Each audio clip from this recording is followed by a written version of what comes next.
Programang ito ay rated SPG, striktong patnubay at gabay ng magulang ang kailangan. Bago pumunta sa mga Montenegro ay inalam muna ni Olivia ang mga plano at susunod na hakbang ng mga gerero. Dito ay napag-alaman ni Olivia ang plano ni Roberto na pabagsakin ang mga negosyo ng mga Montenegro at nang sa ganon ay humina ang puwersa nito.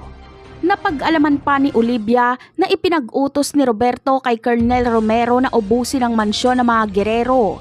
Kaya ang mga impormasyon na ito ang ginamit ni Olivia para pagkatiwalaan siya ng mga Montenegro. Ibinunyag niya ang lahat ng ito kay Ramon. Pagkakatiwalaan naman nila Ramon si Olivia dahil sa layunin nitong pabagsakin ng mga gerero. Kaya naman, kinabukasan ay susugod na nga ang kapulisan sa mansyon.